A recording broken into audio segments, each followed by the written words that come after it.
Might be a little bit late, but here's the course journal from session 1. I put the video part off, I think, until the last minute because I don't feel that comfortable in front of a camera. It's different than speaking publicly normally or even auditioning. It's just, I feel very on the spot for some reason.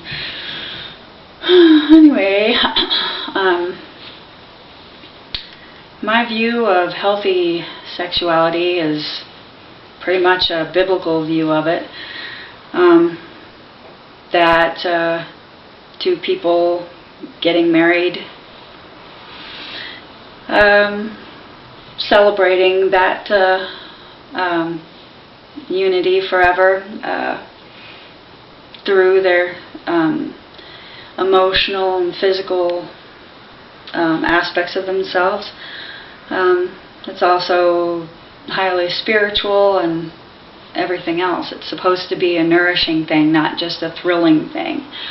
And that's my view of it. Just it's icing on the cake, but not the cake. The cake is the foundation that God sets before us.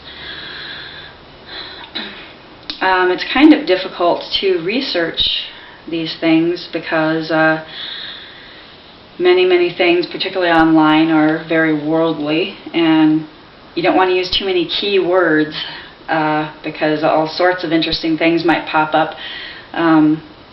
More often than not, I just go to Bible verses, even online, just so I will avoid that very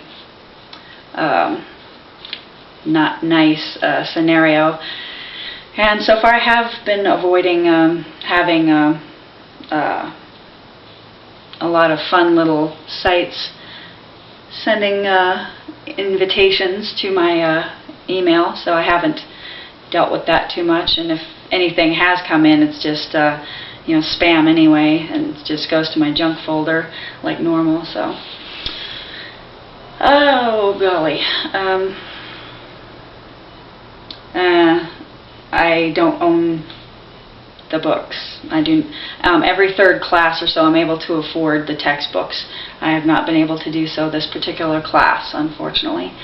But I've been researching at the very least Lauren Winner online, and I think she's pretty cool. She's kind of a down-to-earth gal, and she seems to really always be searching for the answers, searching for the right way of doing things, and she's a real person. So I definitely appreciate that you guys are using her writing, and I would like to maybe even buy one of her books one of these days when I become independently wealthy, whenever that is. And my main influences sort of depends on which part of my life that you're referring to, but it was partially God back in the day before I really knew who He was and how He was speaking to me. The saddest day of my life, for example, was the day I lost my virginity. There was just something really special I knew that was lost forever. So it was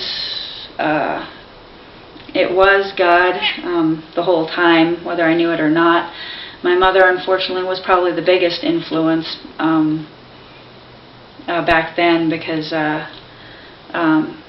people want to believe their parents. They have something built in them to obey their parents and to trust them for survival. And so that's what I did for a long time. But when I was 16, I really had to rethink that.